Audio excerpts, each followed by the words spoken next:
Pode ir, Cris. Boa tarde a todos, meu nome é Cristiane Ocawa, eu sou professora da Universidade Estadual de Maringá, sou engenheira civil, e hoje nós vamos então iniciar a sessão online número 11 do 30º Congresso Latino-Americano de Hidráulica, com o tema 6, Água, Ambiente e Sociedade do Conhecimento.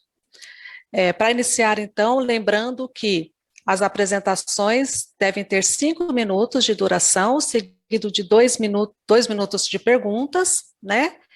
E nós vamos iniciar, então, com o trabalho intitulado Avaliação das mudanças no uso e ocupação do solo e seus impactos no escoamento do Arroio Barracão, Guaporé, Rio Grande do Sul, Brasil, no que tange a suscetibilidade ao risco de inundação e alagamentos. Quem vai apresentar é a Vânia Elizabeth Schneider. A palavra, então, está com você, Vânia. Precisa abrir o microfone, Vânia. Vânia, isso, abre o microfone. No canto superior esquerdo, pode falar agora. Vou seguir de imediato, então, para a apresentação. Esse trabalho, então, ele foi desenvolvido no município de Guaporé, onde se observa, então, as alterações do uso e cobertura do solo, aliado à falta de planejamento urbano ordenado, bem como a retilinização dos canais na zona urbana, o que acabou criando, então, uma condição crônica para um alto potencial de inundação do Arroio Barracão. Isso, então, nos leva para uma necessidade de caracterização do local, a fim de obter, então, diagnóstico e informações que permitam propor medidas estruturais e estruturantes, no sentido de mitigar os impactos decorrentes da atual situação. O objetivo do trabalho, então, foi avaliar as características físicas, com foco nas mudanças no uso e ocupação do solo na bacia, e os seus impactos no escoamento do Arroio Barracão, no que tange à suscetibilidade ao risco de inundação e alagamento. Então, aqui apresentando a localização do Arroio Barracão, já com o seu corpo hídrico aqui, mais 2 tributários, que são o Cristo Redentor e o Curtume, e em amarelo, as zonas alagadas, já em eventos de anos anteriores. A metodologia, então, para o diagnóstico ambiental se utilizou da avaliação do uso e ocupação do solo e a evolução temporal dos anos de 89, 99, 2009 e 2009, utilizando imagens de satélite Landsat. Também foi utilizado um veículo aéreo não tripulado, com imagens elaboradas em outubro de 2020, e o uso e cobertura do solo foi realizado por meio do algoritmo de máxima verossimilhança gaussiana, com imagens do Landsat, e delimitação manual, com imagens de VANT, com os softwares IDRIS e ArcMap. O mapa de psometria e declividade foi realizado utilizando o software ArcMap e as ferramentas TNI, e a declividade e reclassificação das curvas de nível com base nos trabalhos de Hasenack e Weber de 2010, e o mapa de geologia elaborado através do cruzamento do limite da bacia e o levantamento geológico realizado pela CPRM em 2006. Já falando dos resultados, então, o primeiro resultado diz respeito a uso e ocupação do solo ao longo dos 30 anos analisados, observando-se, então, uma redução de 37,39% da mata nativa, associado a um aumento de 40,92% da área urbana, evidenciando, então, um aumento também de áreas impermeáveis, que reduzem, então, a infiltração e favorecem o escoamento superficial, tornando as vazões de pico e o volume escoado maiores. Essas alterações estão diretamente relacionadas, então, ao agravamento dos problemas de inundações e da perda de solos na bacia. Observou-se ainda que o fluxo acelerado acaba contribuindo para o aumento das áreas alagadas, considerando-se a geomorfologia da bacia, e um grande número de residências, como se pode observar aqui na área em azul, que são afetadas pelos picos de inundação, né, dependendo, obviamente, da precipitação, mas esse dado com base na última evidência de 2017, e a mesma coisa com relação à ocupação das áreas de preservação permanente. Então, isso nos traz a evidência da necessidade de rever a forma de ocupação nas áreas inundáveis e também a necessidade de recuperação das APPs como forma também de mitigar esses impactos. E, obviamente, então, ações, né, que possam promover o aumento da permeabilidade do solo no município. Então, já indo para as conclusões, o relevo da bacia, ele contribui, né, para a aceleração do fluxo e as alterações de uso do solo, indicam a mudança de uma bacia mais vegetada para uma bacia mais urbanizada e com maior ocupação por atividades rurais e solos descobertos, o que acaba agravando os problemas relacionados a inundações e perda de solos na bacia. Ao longo dos 30 anos, se perceberam alterações na paisagem diretamente relacionadas ao aumento de áreas impermeáveis, reduzindo a infiltração e favorecendo o escoamento superficial, tornando as vazões de pico e o volume de escoamento maior. Evidencia-se também o impacto da urbanização e a retilinização dos corpos hídricos, uma vez que a atual configuração do canal e as características da bacia favorecem os impactos socioambientais nas zonas baixas, coincidentes com a zona urbanizada adjacente ao canal e que configuram áreas de preservação permanente. O estudo, enfim, né, poderá subsidiar a tomada de decisões quanto ao planejamento territorial e a decisão por alternativas estruturais e estruturantes para a minimização dos impactos socioambientais que ocorrem atualmente. Grata pela atenção. Muito obrigada, Vânia, pela sua apresentação. Gostaria de abrir a palavra aos participantes, se alguém tiver alguma pergunta. Pode abrir o microfone e fazer. Caso ninguém tenha alguma pergunta, Vânia, eu gostaria de perguntar, essa primeira etapa foi um diagnóstico, então, que vocês fizeram, né? Existe alguma continuidade? Como é que vocês estão pensando em fazer? Esse foi decorrente de algum trabalho de mestrado? Como foi? Não, na verdade, foi um projeto de pesquisa mesmo do Instituto de Saneamento Ambiental, demandado pelo próprio município, que queria conhecer melhor a situação dos alagamentos, né? Foi um estudo hidrológico, na verdade, né? Justamente para subsidiar o que está acontecendo agora, que é a elaboração do plano de drenagem municipal e também da definição das medidas estruturais e estruturantes necessárias, né? Para que o município possa tomar as decisões com base justamente no estudo, sabendo exatamente onde estão os pontos mais críticos, né? Que bom. Não, porque às vezes, se fosse assim, tipo uma dissertação de mestrado, alguma coisa assim, às vezes não tem continuidade, né? E eu fico muito feliz, então, que seja um trabalho que realmente foi colocado, é um trabalho de uma prestação de serviço, né, quase, um projeto de pesquisa que está trazendo resultado ao não município. Deu tempo, né? Uhum. Sim, Temos muito obrigada. Trabalhos de conclusão de curso, coisas assim, mas não chegou a ser, não deu tempo de transformar num mestrado. Não, tá ótimo. O que eu quero dizer é que às vezes você faz um trabalho acadêmico que não tem aplicação no município, até por falta de interesse do poder público. Né? E dessa vez foi ao contrário, né? Foi uma busca do município. Exato. Então, eu fico bastante contente de ver que trouxe resultado prático mesmo, né? Parabéns, tá? Pelo trabalho.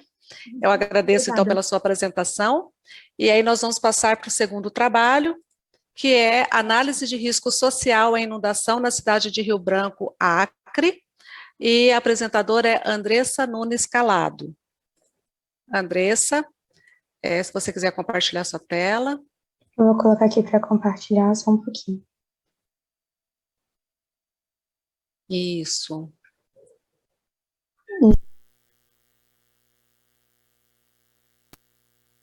Precisa só colocar em tela cheia. Isto. Muito bem, pode começar, Andressa. Só diminuir vocês aqui só um pouquinho. Aqui.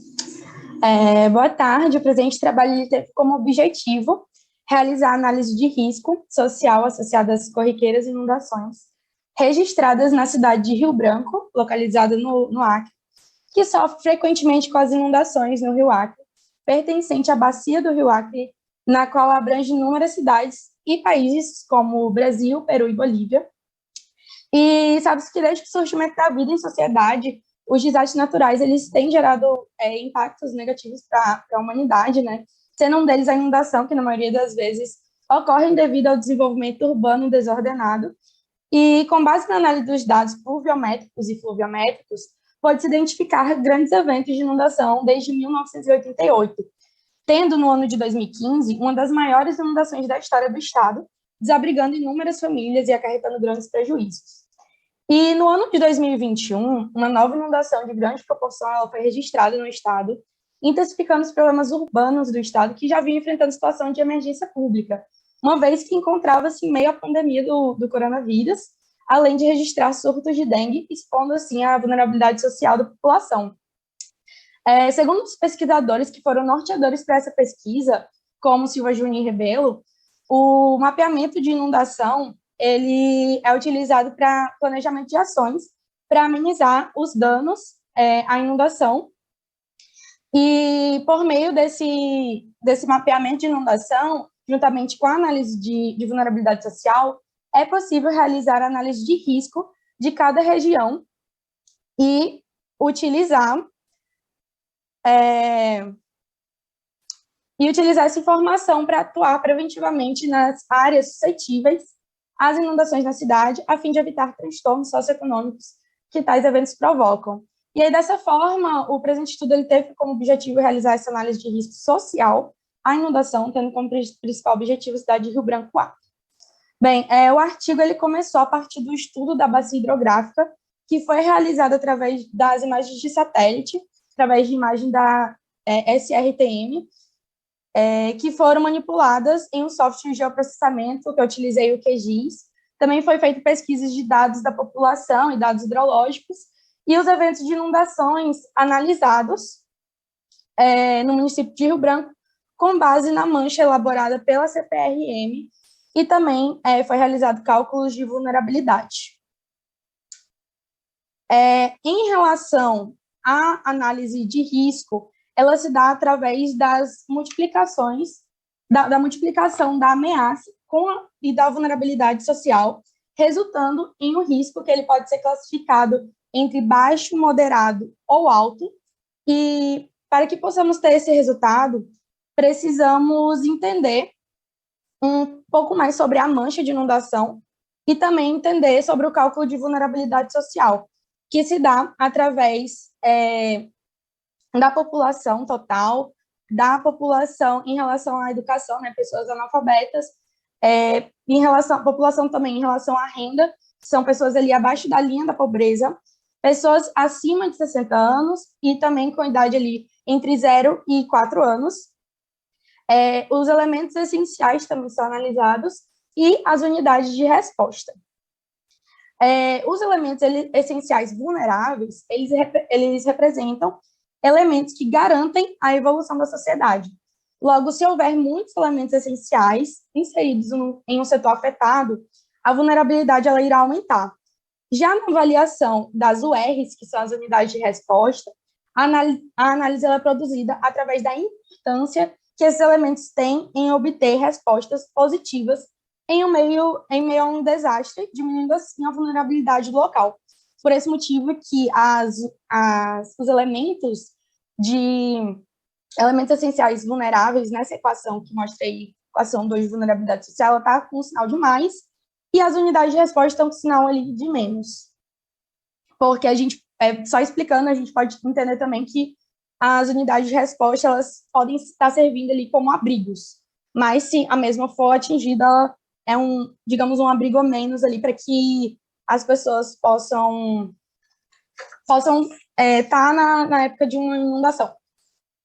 E aí, partindo para os resultados, a partir da figura 3 e 4, que está apresentando aí, podemos observar os dados pluviométricos obtidos nos anos de 2015 e 2021, e após essa análise dos dados, percebeu-se que a cidade de Rio Branco foi uma das que mais sofreu no período analisado, fazendo assim a escolha desse local para ser objeto de estudo, e uma melhor visualização espacial desse impacto desse evento, desse através da mancha elaborada pela CPRM, como pode ser observada na figura 5, e já na figura 6, pode-se realizar a análise em relação à vulnerabilidade social. Então, todos aqueles cálculos demonstrados anteriormente, eles geram um mapa para que possa ter um entendimento mais visual, que para a gente entender um pouco melhor sobre a vulnerabilidade social, que estão relacionadas às mudanças bruscas e significativas que ocorrem na vida da sociedade residente no local, de modo a estarem mais suscetíveis a essas mudanças, sendo estes relacionados à educação, à cultura, à saúde, lazer, trabalho.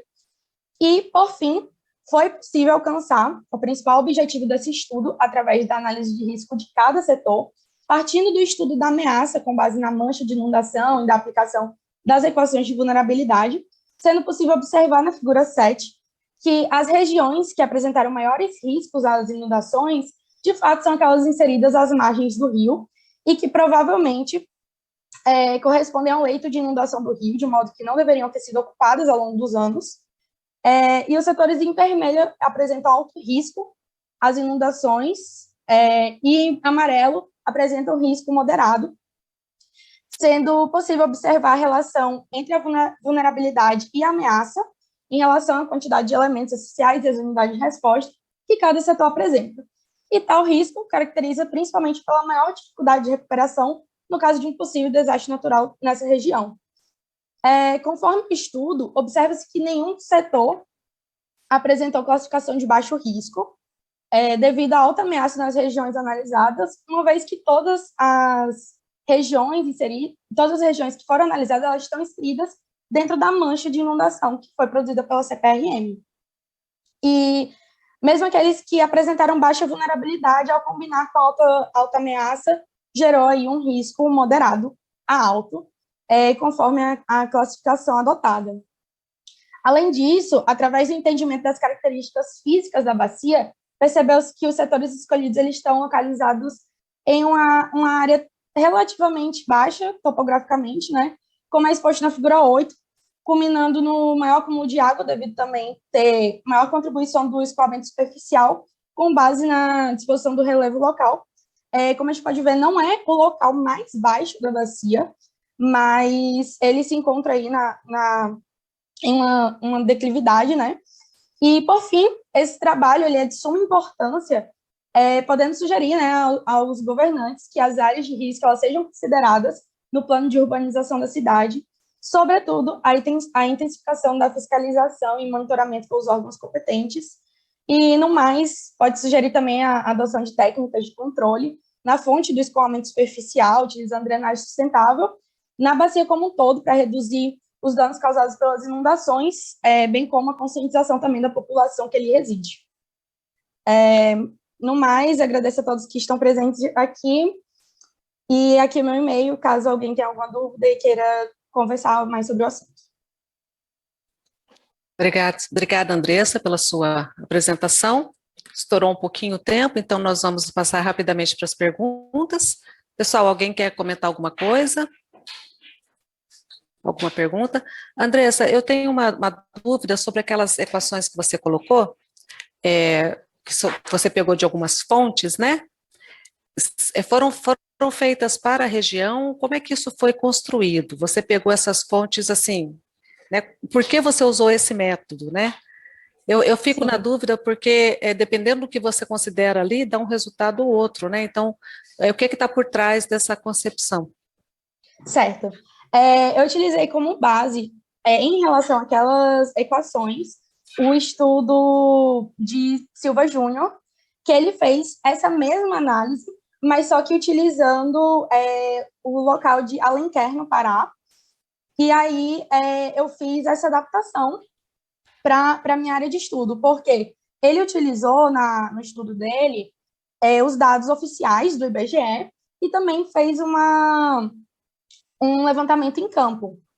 No meu caso, atualmente eu não estou residindo no local de estudo, então eu não consegui fazer esse levantamento em campo, e aí utilizei apenas os dados do IBGE.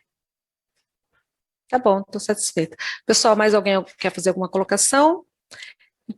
Então, obrigada, Andressa. Vamos passar, então, para a próxima apresentação. Francisco, acho que ainda não chegou, então vamos para a apresentação do Guilherme Xavier de Miranda Júnior, avaliação hidrológica da contribuição da área rural na redução das enchentes em Concórdia, Santa Catarina.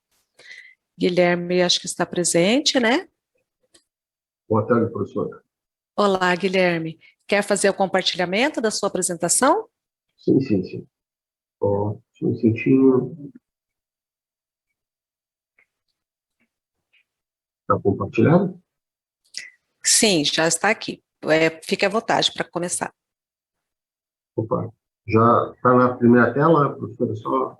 Já está, Guilherme, pode começar. Tá, muito obrigado. Bem, esse trabalho de avaliação hidrológica da contribuição da área rural na redução de enchente em Concórdia foi elaborado por mim e pelo colega da EPAG-CIREM, Gerson Conceição. Nós somos pesquisadores da empresa de pesquisa agropecuária e extensão rural de Santa Catarina, dentro do Centro Integrado de Informações Hidrometeorológicas do Estado. Como o município de Concórdia fica no oeste do estado, onde dá para ver bem pequenininho aqui na tela, né? É um município que tem é mais conhecido de âmbito nacional por ser a sede inicial da empresa Sadia, né? Como agropecuária, então o pessoal conhece mais essa marca de produto, né? Então é uma cidade que desenvolveu em torno dessa agroindústria e teve todo um processo de urbanização, como vocês podem observar no mapa, ao longo da bacia do Rio dos Queimados, né, que é uma bacia pequena, que em torno até o centro da cidade tem uma área no máximo de 11 km², né, sendo que grande parte da área a montante é caracterizada por uma área rural. Então, essa bacia tem uma resposta muito rápida, no máximo de 1 hora, e algumas subbacias de questão de 10 minutos, a um processo de escoamento superficial das chuvas intensas, provocando inundações no centro da cidade, onde, nesse caso, a Prefeitura Municipal construiu essa barragem no Parque de Exposição para atenuar a onda de cheia que chega até a cidade. A partir desse trabalho em parceria com a Prefeitura, a EPAG vem trabalhando em métodos, né, através da modelagem hidrológica, usando o software REC-RAS e o REC-HMS para a modelagem dessa bacia, usando 6 estações hidrológicas telemétricas instaladas ao longo do Rio dos Queimados, em período onde foi analisado de 2015 a 2022, com intervalo de leitura entre os dados de 15 minutos. Então, uma resolução bastante baixa e estações pegando principalmente o leito principal do Rio dos Queimados e o principal leito afluente, que é o na foz do Rio Claudinho. A partir disso, foi feita toda a modelagem, ajustando esse modelo, junto com o mapeamento digital do terreno, né, que a gente tem em curvas de nível de meio metro, em função da aerofotogrametria da Prefeitura.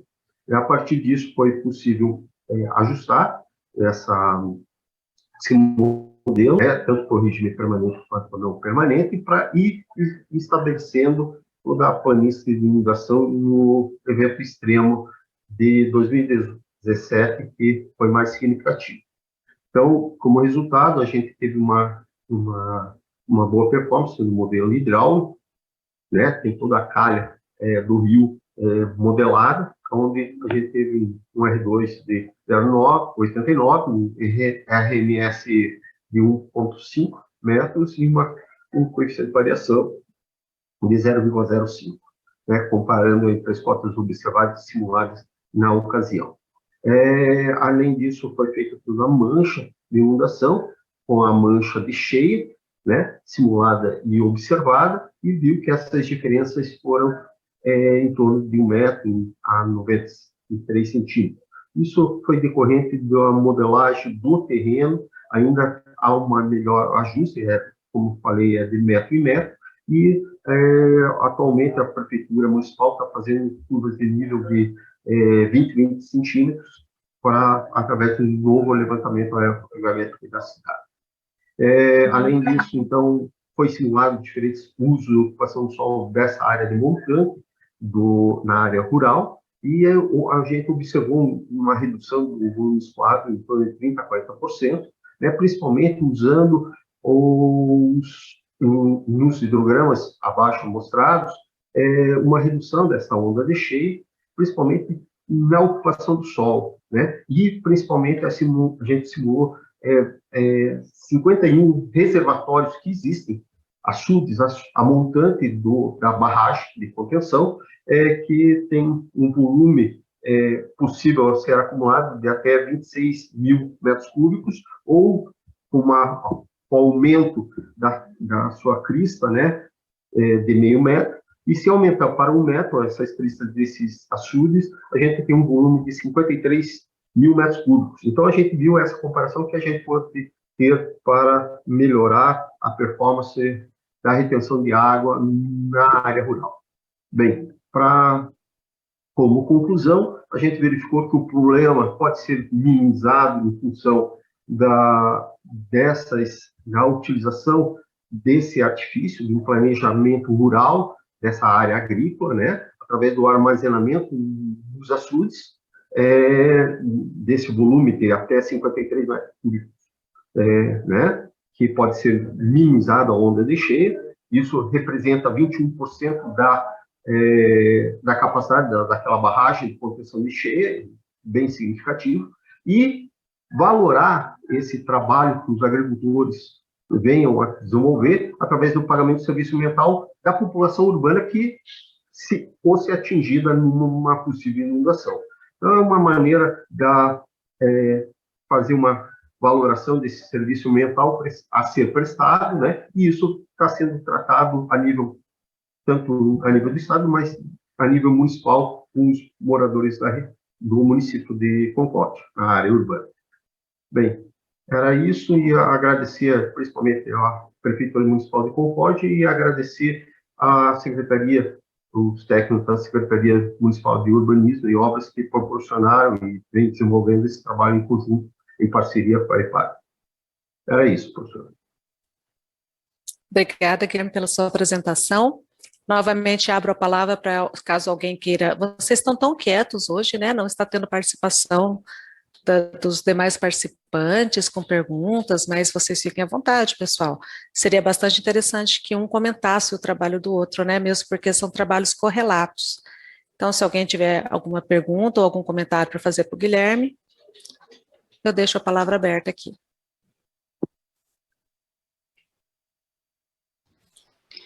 Boa tarde, professora. Boa tarde, Guilherme. Me ouve? Olá. Sim, pode falar. Guilherme, eu gostaria de saber se esse modelo que você desenvolveu para essa bacia é específico para essa bacia ou com alguns ajustes podem ser usados em outras bacias menores ou bacias urbanas?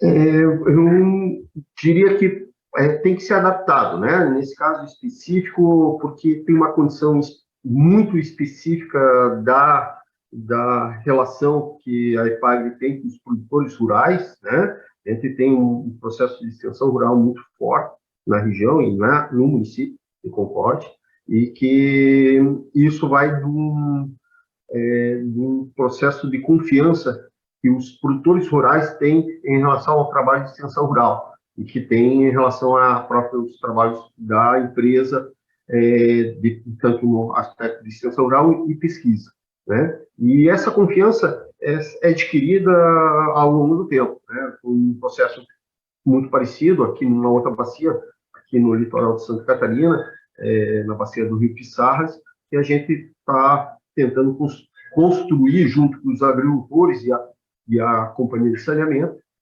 essa parceria com o objetivo de fazer o pagamento de serviço ambiental mais adequado à realidade de cada região, de cada bacia, né? Dá para usar como exemplo, sim, serve como algo a mais que pode ser como remuneração ao produtor rural. Obrigada. Muito bem, mais alguma pergunta, pessoal? Para o Guilherme? Guilherme, então, eu agradeço mais uma vez sua apresentação. E nós vamos passar, então, para o próximo palestrante, que vai Obrigado. ser o... Eu que agradeço. André Felipe Rocha da Silva, com o artigo Abordagem LifeSim para estimativa de perdas de vidas em inundações, revisão e desafios. Bem, boa tarde, me escutam? Sim, eu acho que o Guilherme tem que parar de compartilhar o dele. Acho que sim. A apresentação, Guilherme.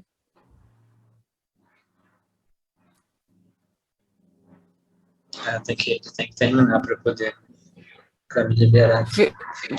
Guilherme, você pode fechar sua apresentação? Você consegue, André, fazer por cima da dele? Vamos ver? Não. Não, Eu recebi né? uma notificação aqui que ele tem que sair. Fechar. Guilherme, dá um tchauzinho se você estiver me ouvindo. Você consegue fechar a sua apresentação? Acho que o microfone está desligado. Ele disse que está me ouvindo. Aí. Acho que ele saiu, porque acho que ele não estava conseguindo fechar, né? Muito bem, André. Você pode compartilhar, então, a sua.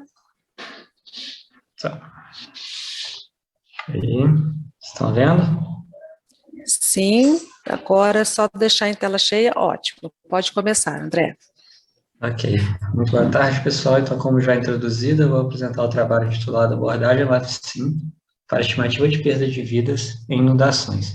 É um trabalho de revisão, onde eu tento abordar um pouquinho sobre, especificamente, um modelo de estimativa de perda de vidas, trazendo a concepção do modelo e alguns desafios ainda na área.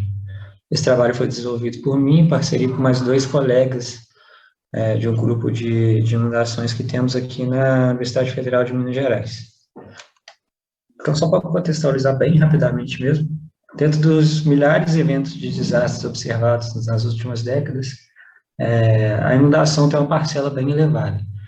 E essas inundações causam danos bem grotescos, assim, níveis de danos econômicos e humanos, que são as 2 consequências que normalmente são mais avaliadas dentro de uma avaliação de risco. E por que essas 2 consequências são bem avaliadas? São normalmente utilizadas, né, nesses estudos, porque elas são quantificadas de modo objetivo e são relevantes na percepção pública. Porque a partir do momento que a gente consegue ter uma consequência para avaliar em cenários de inundação, a gente pode atuar nessas consequências. A medida de reduzir, a gente tenta reduzir, um pouquinho está mostrado aqui à direita no gráfico, reduzindo por meio de medidas estruturais, medidas não estruturais, a gente pode reduzir essa probabilidade desse risco e reduzindo essa consequência. Ou, a partir do momento, também você pode aceitar esse tipo de consequência, transferindo ela por meio de modos financeiros, econômicos, outros mecanismos. E dentro da fatalidade, que é um tema específico aqui do trabalho, normalmente a gente utiliza esses modelos de estimativa de perda de vidas para a gente ter uma ideia do que ocorreria numa inundação e poder ter toda essa análise de risco. Normalmente, os modelos, de maneira geral, associam uma taxa de fatalidade, uma taxa de evacuação e a população em risco, por meio de várias, aí eu vou explicar mais um pouquinho, mas é a associação desses 3 principais parâmetros para a gente ter um valor de estimativa. O modelo LifeSim que eu trouxe nesse trabalho, ele é o mais utilizado em consultorias norte-americanas e também trabalhos acadêmicos fora dos Estados Unidos. Ele é um modelo um pouco mais complexo, não vou entrar muito em detalhe por questão do tempo, mas é um modelo que a gente chama de modelo baseado em agentes, uma simulação bem detalhada. No caso do LifeSim, ele é uma modelagem modular de 4 módulos, e a gente tem um modo incerteza também concebido nesse modelo. E os 4 módulos são o módulo da rotina da inundação, que não está aqui nesse esquema, mas ele atua também. E a gente tem o módulo do alerta evacuação, módulo de perda de vida, módulo de perda de abrigo. Isso tudo se interage por meio de sistema de informação geográfica, a gente tem toda uma linha do tempo, ele também é variável no tempo, modelo, com o evento, com a inundação, comportamento da população, evacuação, uma modelagem complexa e que envolve bastante dados, mas, por fim, a gente consegue ter uma ideia do que ocorreria. Primeiramente, ele foi implementado no RECFIA, de uma maneira bem simplificada, principalmente nesse módulo da alerta e evacuação. Ultimamente, ele foi implementado de uma maneira completa no REC LiveSym, a versão 1.0, que é o que eu uso, que eu trouxe aqui no trabalho, porque é o mais utilizado atualmente, por demanda dos trabalhos ainda não entraram no mérito da versão nova ainda, que é o LiveSym 2.0, mas são um pouco diferentes. Mas a partir de 2018 ele já foi incorporado de maneira geral, o modelo protótipo original, nesses modelos mais atuais. No trabalho em si, depois se alguém tiver interesse, pode ter mais detalhamento, o modelo está bem detalhado no trabalho, e eu também trouxe um pouquinho de várias aplicações que foram realizadas desde 2017 ao atual ano, e é interessante a gente perceber que são várias aplicações, né? Ele não só atua na estimativa de perda de vida em si. Você pode verificar o impacto da existência do sistema de alerta, tem estudos tentando validar, que é um dos desafios que eu vou trazer mais para frente, estudos de comparação com outros modelos, estudos de sensibilidade de vários parâmetros que o modelo possui, impacto de vias também, a gente consegue nessa concepção da evacuação da população, verificar fechamento estratégico de vias, redirecionamento. Então, tem várias aplicações, uma ampla finalidade também, então é um campo que vem crescendo e a gente vem observando uma crescente de trabalhos, assim, principalmente trabalhos até agora mais periódicos, revisados por pares, então está sendo um campo bem legal que a gente vem observando bastante aqui no âmbito da FMG. Como desafios, o LiveSym especificamente é um modelo em microescala, a gente precisa informar todas as construções de maneira singular, com a população, material de construção, população em horários diferentes do dia. Então, a gente, só no nosso contexto ainda, a gente tem não tem uma qualidade tão efetiva assim desses dados. Então, é um desafio ainda a gente melhorar nessa questão da nossa caracterização da exposição, da vulnerabilidade da população e das construções. A representação de todo o processo da alerta e evacuação também é complexa, tem alguns estudos ainda empíricos, mas é muito difícil a gente modelar comportamento de agentes envolvidos no plano de ação, na população, então também é um desafio a ser enfrentado ainda. Validação das modelagens, é difícil a gente validar, né? São poucos casos que tem um detalhe, assim, das consequências, dos locais que ocorreram, para a gente ter uma validação correta. Então, a gente baseia muito em estudos comparativos também. Incerteza da modelagem hidráulica, o LiveSym é muito utilizado em questões de barragens, ruptura de barragens, então, tem várias incertezas envolvidas, principalmente na formação da brecha e outras demais, então, seria interessante trabalhar com essa certeza da modelagem hidráulica também. Ainda tem a previsão de uma nova versão para esse ano. Aí a gente já vai ter uma separação da interface, já vai ser uma coisa que vai dar para mexer um pouquinho mais com programação, a gente otimizar, automatizar processos, então começa a ficar bem interessante a aplicação. Melhorias na questão do sistema de transporte e evacuação também estão previstas. Suporte em exportação dos resultados ainda é um pouco difícil a gente extrair os resultados, é um pouco manual, então isso tende a melhorar também. E vai ter uma ampliação também com perda de vidas diretas, que é uma dos danos, né, quando a gente estuda danos diretos, tangíveis e intangíveis, esse modelo só trabalha de maneira direta com as perdas de vida, então ele tende a inserir isso também de indiretas, e também uma identificação do risco individual. A gente vai conseguir modelar cada agente em si, identificar, e vai ficar bem, tende a melhorar ainda mais essa análise de risco geral, assim, para o planejamento. E, ademais, era isso. Muito obrigado pela atenção. Obrigada, André, pela sua apresentação. Abro a palavra para os participantes, caso alguém queira fazer alguma pergunta ou comentário. Parabenizando, né, pelo trabalho. Ninguém, pessoal? Muito bem. Como passou um pouquinho o tempo, André, eu já vou seguir para o próximo, tá? Muito obrigada, então, pela sua apresentação. Muito obrigado. E a próxima apresentação, eu que agradeço, é do Vinícius de Souza Azóia. O Vinícius tem 2 trabalhos para apresentar, e o primeiro deles é análise de risco do reuso da água, recarga de aquífero. Vinícius está na sala? Tô sim, só um minutinho. Ok. Eu tenho que transmitir a tela toda ou só da apresentação? Só da apresentação. Tá, deixa eu ver se vai dar certo. Tá aparecendo para vocês? Ainda não. Agora sim, pode deixar em tela cheia? Aí. Tá aparecendo? É só um pouquinho que tem um pouquinho de delay aqui na minha internet. Ainda não está em tela cheia para mim, para vocês, tá, pessoal? Você já colocou, Vinícius, Eu já coloquei. em tela cheia? Ainda não está em tela cheia para mim também, não. Vou parar a apresentação e recomeçar, rapidinho. Tá bom. Aqui, apresentação no PowerPoint. Aqui, apresentar. Tá. Eu acho que eu sei o que é. Tá. Eu tô com uma apresentação aparecendo aqui para mim em tela cheia. Deixa eu ver se é essa. Aí. Tá aparecendo em tela cheia para vocês agora? Tá. Muito bem, Vinícius. Pode iniciar a sua apresentação, então. Lembrando, pessoal, que as apresentações têm 5 minutos de duração, mais 2 minutos para questionamentos. Pode começar, Vinícius. Então, o tema da nossa pesquisa era análise de risco em reuso de água. A gente analisou várias modalidades, uma delas foi em recarga de aquífero. Bom, a recarga de aquífero, ela pode se dar de vários modos distintos, mas ela consiste basicamente em você utilizar o aquífero como uma forma de reserva natural de água para você resolver problemas de crise hídrica, mais atuar nesse sentido. Então, no momento de falta d'água, você tem aquela água disponível no aquífero. Então, você pode fazer essa reposição de água do aquífero em épocas de escassez, para você manter o nível d'água mais estabilizado, através de métodos de bacias de infiltração, que são basicamente grandes lagos.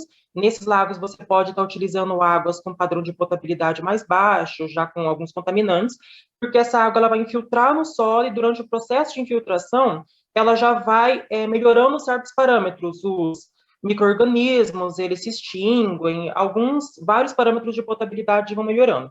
E você pode implementar o SAT, que é o Sistema de Tratamento Solo Aquífero, em que você usa o solo para tratar a água. Então, você não injeta a água no aquífero. Antes da água entrar no aquífero, essa água que vai estar geralmente mais contaminada, antes dela entrar, você remove ela e nisso você vai ter um padrão de potabilidade mais alto nessa saída. Então, você usa poços e você faz toda uma programação, utiliza essa linha freática justamente para você evitar a contaminação do aquífero. Você também pode fazer por meio de poços de injeção, em que você vai fazer a injeção diretamente de água no aquífero. Então, nesse caso, como é mais direto, é necessário você ter um padrão de qualidade mais alto, justamente para você evitar esse risco. Bom, para desenvolver a pesquisa, nós fizemos uma revisão bibliográfica em artigos nacionais e internacionais, pela plataforma CAPES, pela Science Direct, por aí vai.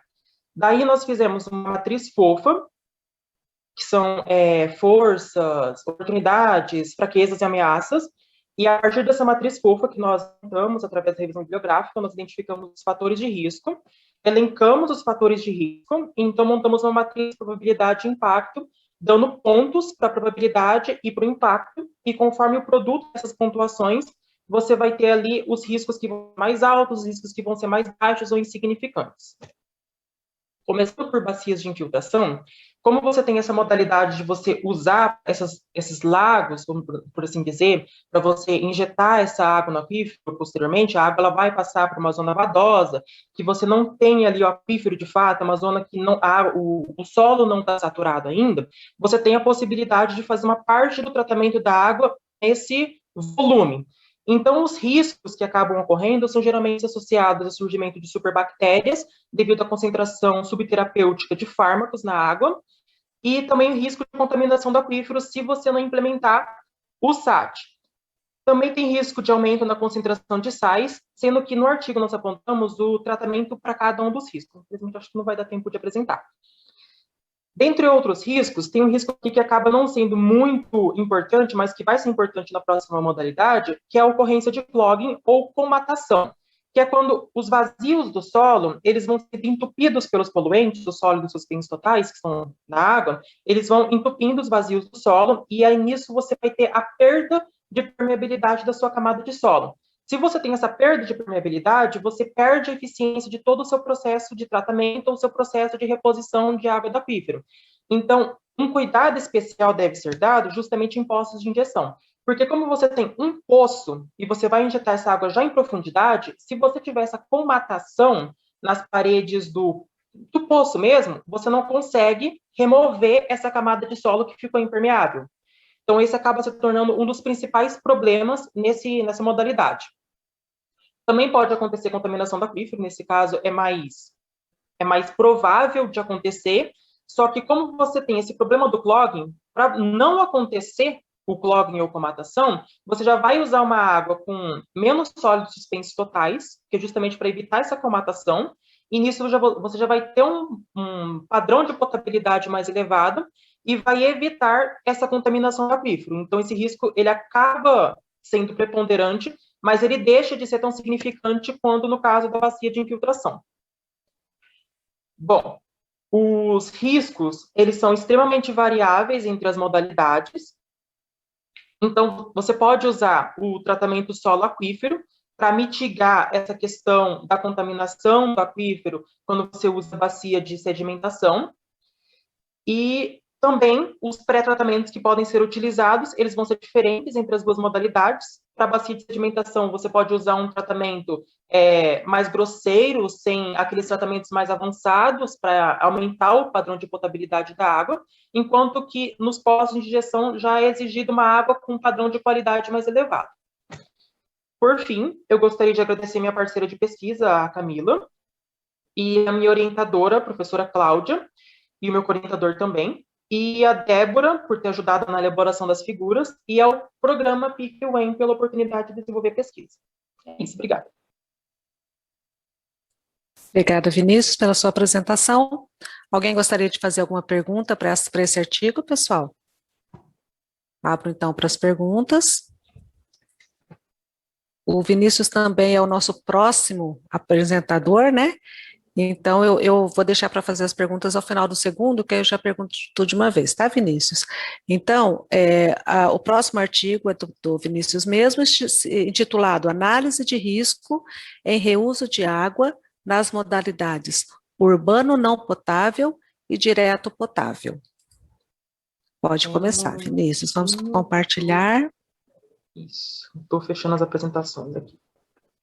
Ok.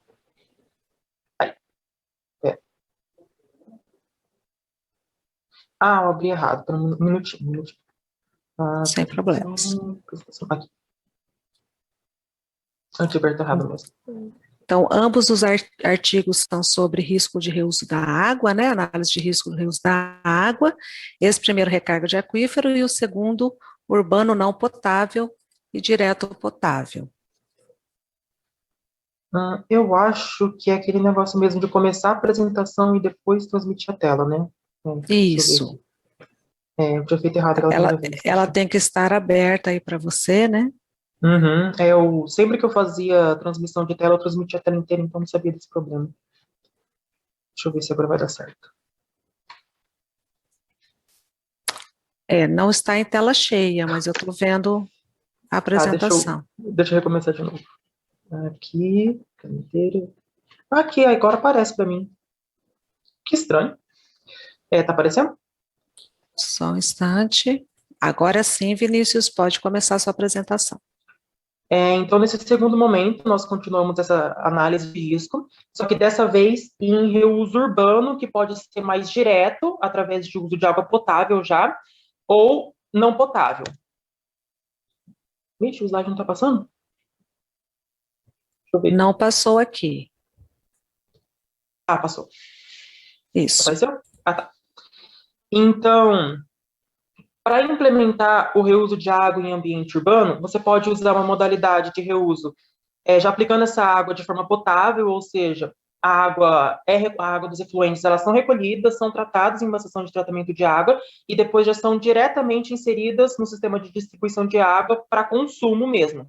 Ou pode ser um reuso não potável, em que você pode separar uma linha de, vamos dizer assim, de abastecimento de água não potável para lugares específicos ou para várias residências, e nisso você pode estar utilizando a água assim, não tão potável, uma água poluída, já assim, com certos contaminantes, para usos menos nobres, como lavagem de calçada, combate a incêndio, irrigação de jardins, formação daqueles lagos artificiais também, então tem várias utilidades.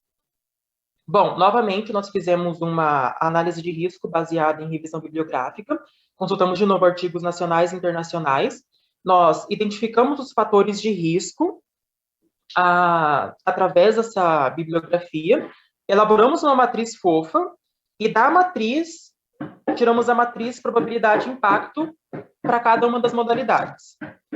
No reuso urbano potável, como existe essa questão de ter o contato direto com a água, existe um perigo à saúde devido a contaminantes químicos que podem ser removidos por tratamentos bem mais avançados e, principalmente, o risco social de não aceitação do público, que, nesse caso, ele pode, assim, tomar contornos bem mais alarmantes. Tem casos, assim, de terrorismo mesmo, de pessoas que não aceitam isso, e realmente, assim, casos de incidentes relacionados a isso. Como na outra modalidade, que é de recarga de aquífero, e assim, aqui no Brasil a gente já teve muito essa questão do uso da fossa séptica, a aceitabilidade naquela modalidade acaba sendo bem maior do que quando você tem esse contato direto, as pessoas elas tendem a não aceitar. Então, o mais ideal é adotar medidas de conscientização para as pessoas terem esse conhecimento de que não existe o risco, mas ele é tratado especificamente para não chegar a ocorrer o sinistro, vamos assim dizer. Já no reuso urbano não potável, nós podemos fazer o tratamento da água de forma centralizada ou de forma não centralizada. Como esse uso ele vai ser para fins não nobres, você acaba tendo a racionalização do consumo da água, então você não precisa fazer um tratamento de água e usar água potável para lavar a calçada, para combater incêndio, essas coisas que realmente não são necessárias. Só que aí o nível de tratamento, ele vai ter que ser diferente conforme o nível de contato que é previsto. Se for irrigação, você pode...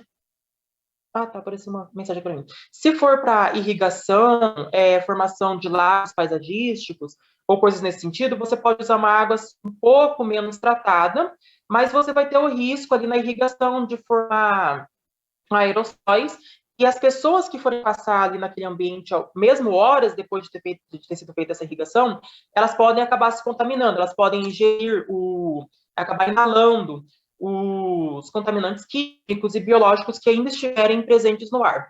Quando você tiver um uso para lavagem de calçada, lavagem de carro, você já consegue ter uma coisa mais isolada, mas você também tem um contato. Então, o nível de tratamento é diferente dessas modalidades. De novo, existe o risco microbiológico, especialmente porque você vai ter o uso não potável, então a água ela não necessariamente está isenta desse risco, e também pode ocorrer o uso indevido por engano. Como assim? Os pontos de reuso, eles devem ser muito bem identificados, para a pessoa não ir lá, abrir a torneira e tomar aquela água que, na verdade, é para lavar calçada, esse tipo de coisa. Já é comum, em algumas cidades, ter reaproveitamento de águas pluviais, e esses pontos de reaproveitamento, eles também têm que ser bem sinalizados, justamente para evitar esse tipo de confusão. De novo, tem a questão da opinião pública negativa, que ela acaba sendo pior quando você tem mais contato. Quando você tem menos contato, as pessoas elas acabam aceitando um pouco mais essa modalidade de reuso. Bom, os riscos eles são variáveis, eles também vão estar relacionados ao custo da água e da energia, porque dependendo dessa relação, o sistema de tratamento que você vai usar, ele não vai se pagar para resolver a problemática da escassez hídrica. Então, as tecnologias de tratamento, elas devem ser muito bem analisadas, elas vão ser diferentes conforme as modalidades. Apesar disso, você vai ter um uso mais racional e mais ambientalmente correto da água, e até porque você vai conseguir aumentar um pouco a disponibilidade hídrica no ambiente urbano. Então, você pode implementar essa política de reuso sempre que você tiver em época de escassez, especialmente agora com essa questão do aquecimento global, essas incertezas climáticas, seca no Distrito Federal, seca em São Paulo, agora no Paraná, é interessante já começar a estudar essas alternativas de uso da água para ter mais seguridade hídrica, para garantir mais segurança hídrica para a população em geral. E, de novo, gostaria de agradecer às pessoas da apresentação anterior. Tá? E é isso. Obrigado pela atenção. Obrigada, Vinícius, pela apresentação. Vou abrir, então, a palavra aos participantes, caso alguém tenha alguma dúvida ou comentário a fazer. Aos participantes da sessão. Boa tarde, professora. É a Gleise de novo. Olá, Gleise. Posso perguntar, Vinícius? Isso. Nesse último caso que você apresentou aí, nesse último trabalho, você falou em águas de reuso, e você usou águas de reuso industrial, você usou águas de reuso doméstico e você usou águas pluviais. O que dá a entender enquanto reuso de água? Água pluvial não é reuso e reaproveitamento. E o caso do reuso industrial, deixa eu ver aqui. Acho que é essa apresentação. Aqui no urbano. Reusados, né? Porque eles passam por tratamento. As águas de reuso industrial. Sim. Nesse caso, a gente fez uma pesquisa voltada só para reuso industrial também e outra para agricultura. Eu citei alguma coisa aqui de reuso industrial? Tá aqui? Você falou de águas de reuso urbano utilizadas na indústria e no abastecimento de água. Tá. Você na indústria. As indústrias que realmente têm os processos de tratamento de água e que geralmente usam para reuso. Nesse caso, é reciclagem interna. E sim, acontece. Mas não foi o foco da pesquisa, não. Eu comentei. Estranho. Você só citou, aí eu queria saber, porque assim, existem indústrias que reusam internamente, mas tem indústrias que lançam na rede de esgoto, né? Sim. Mas nada impede uma indústria de usar a água, vamos dizer assim, não potável para lavar calçada ali dentro. Ou Sim, também. Geralmente elas usam para isso. Sim. Mas eu só também queria entender. Oi? Elas também podem usar no processo de fabricação, pode acabar entrando na composição final do produto também. Isso, era isso mesmo que eu queria entender. Obrigada. Nada. Nesse caso de entrar na composição final do produto, tem toda uma questão desse risco microbiológico e risco químico, ele acaba se repetindo, porque você vai acabar vendendo um produto e a qualidade dele não pode ser prejudicada pela política de reuso.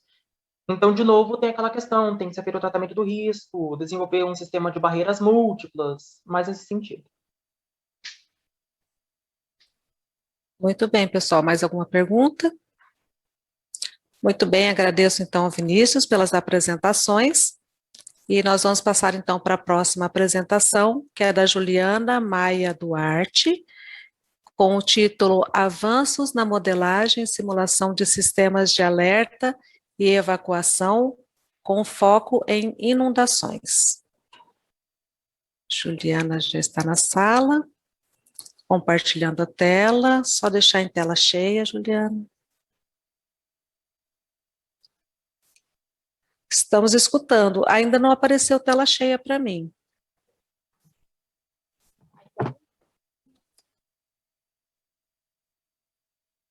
Ainda não? Ainda não.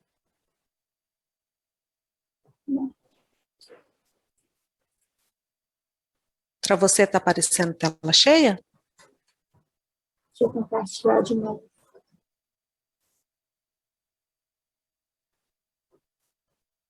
A gente está vendo a apresentação, mas sem tela cheia.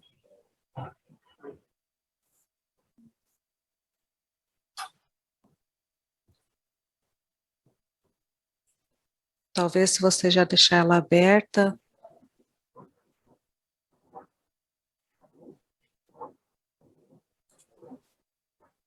Nossa, eu estou fazendo certo. Estou seguindo a orientação que a gente teve antes, né?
Pode ir.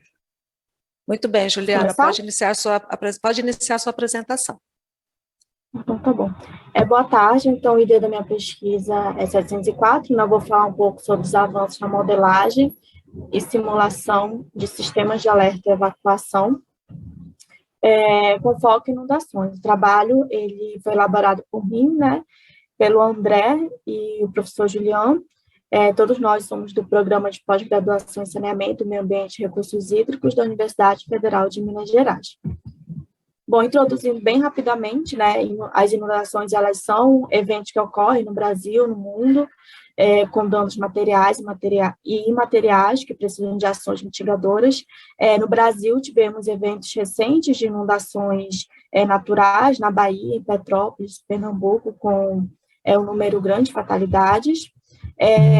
2 eventos de inundações tecnológicas recentes, que foi da barragem Fundão e Mariana, com 19 fatalidades, e na barragem B1 da mina Córrego do Feijão em Brumadinho, com 270 fatalidades. Então, na legislação, nós temos a Política Nacional de Segurança de Barragens, que foi estabelecida em 2010 e foi alterada agora em 2020, em que traz o Plano de Segurança de Barragem, o Plano de Ação Emergencial como instrumentos dessa política. Mais recentemente, temos a Resolução 95 da Agência Nacional de Mineração, em que traz requisitos mínimos que tem que ter nesse Plano de Ação Emergencial, como vulnerabilidades, análise dessa exposição da população que está exposta a jusante, e que traz também a busca de melhores ferramentas para esse sistema de alerta e evacuação de forma que possa ser dado de forma eficiente. Bom, com isso, o planejamento, implementação e operacionalização desses sistemas, ele é um desafio atual, tanto prático quanto científico, e o objetivo do trabalho é investigar o avanço de estudos que trazem a melhoria desses sistemas. Bom, quando a gente começa a ver o estado da arte, né, quais são os estudos que estão sendo realizados sobre sistemas de alerta e evacuação, nós temos dois principais âmbitos. O primeiro é o comportamento dos evacuados, considerando fatores humanos. Eu cito aqui o Wang e outros 2021, em que ele faz essa discussão mais aprofundada de como os evacuados eles lidam com isso, né, qual o fator psicológico que eles lidam com essa situação, enfim. É uma pesquisa bem interessante, mas a gente está focando aqui na modelagem numérica computacional, que tem um teor um pouco mais técnico. Bom, aqui no trabalho escrito eu trago, né, os principais estudos com diferentes focos, seja tsunami, vapores tóxicos, acidentes, incêndios, tornados, furacões. Então, existem diferentes estudos sobre sistemas de alerta e evacuação, uns em estado, em países muito mais envolvidos, né, e outros ainda tentando buscar essa eficiência. Bom, trazendo com foco em inundações, que é o nosso objetivo aqui, os modelos dinâmicos computacionais de estimativa de perda de vidas em eventos de inundação, eles estão sendo bastante utilizados. Esses modelos dinâmicos, eles são baseados em agentes, que são sistemas com banco de dados, né, que interagem, tendo como tomada de decisão a base no comportamento individual e na causa da fatalidade. Temos dois principais aqui modelos, que é o LifeSAPRE Model e o LifeSim. O LifeSim foi abordado em uma apresentação anterior. A grande vantagem dele é que ele tem um módulo de sistema de alerta e evacuação, então, um grande diferencial. Aqui, de uma forma bem rápida, ele tem diferentes módulos, né? Módulo de perda de vida, módulo de alerta e evacuação com diferentes parâmetros que a gente pode analisar. O módulo de perda de vida, que traz também as características do evento de inundação, que é a modelagem hidrodinâmica. Bom, eu trouxe aqui alguns principais estudos, aqui é o do Bilal e outros 2021, onde ele utiliza o RecRAS, o LifeSim, melhorando a gestão do tráfego de trânsito. Então, ele consegue fazer a redução da estimativa de fatalidades a partir dessa gestão que ele usa no LifeSim. Kalinina e outros 2021 quantificaram as incertezas que tem nos parâmetros de entrada do LifeSim, então ela conseguiu também fazer essa melhoria, e também em 2021 Lubroso ele fez uma retroanálise do rompimento da barragem de Brumadinho, em que ele chega à conclusão que se o sistema de alerta tivesse sido emitido 15 minutos antes, não haveria nenhuma fatalidade. Obviamente, os autores falam que assim tem diversas incertezas, mas que estudos precisam ser realizados visando isso, né, a melhoria desse sistema de alerta e evacuação e essas incertezas. Então, os principais desafios relacionados é que a utilização desses modelos numéricos computacionais, eles ajudam sim, e ajudam a esses desafios, né, eles são essenciais para lidar com esses desafios. Existem sim incertezas relacionadas à eficiência desses sistemas e precisam ser estudados e precisam ser incorporados nessas modelagens. Aqui eu entro na minha pesquisa de mestrado, né, que eu vou fazer o desenvolvimento da análise dessas incertezas, mas o estado atual da arte é essa. E aqui são os meus agradecimentos para a CAPES, CNPq, o FMG, e obrigada. Obrigada, Juliana, pela sua apresentação. Então, você e o André Felipe são do mesmo grupo de pesquisa, é isso, né? Sim, somos. Ah, ok, ele é coautor, então, junto com você, muito bem. Sim. Eu queria saber, então, primeiro, se alguém tem alguma pergunta a fazer para a Juliana sobre esse artigo, ou algum comentário, se o André também quiser comentar alguma coisa, já que ele é coautor.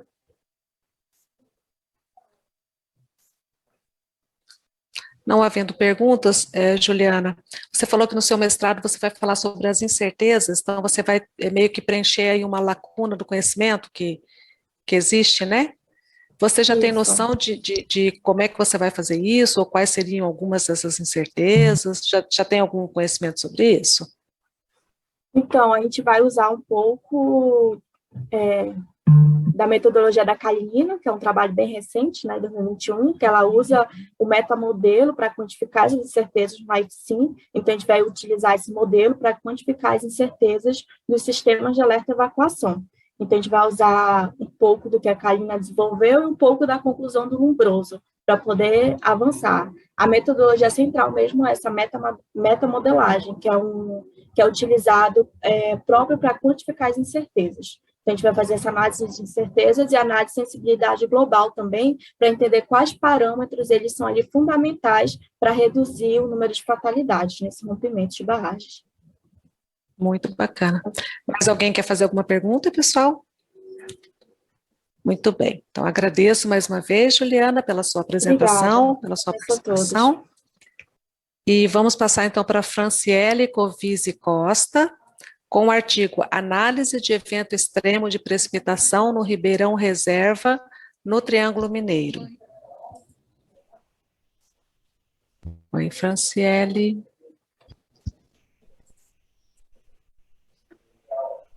Pode compartilhar?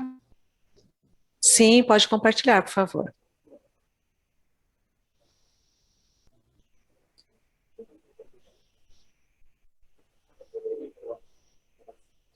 Tá aparecendo? Para mim, não está aparecendo nada ainda. Nada?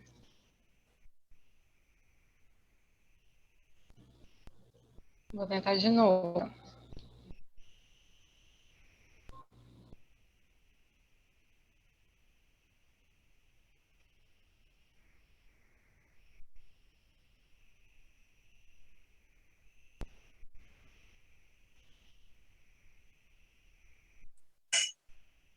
Eu caí, mas voltei, né? Franciele, não está aparecendo para mim nada ainda.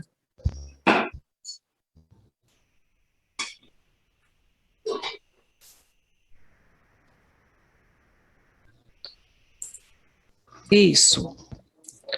Muito bem, Franciele. Sim, está aparecendo.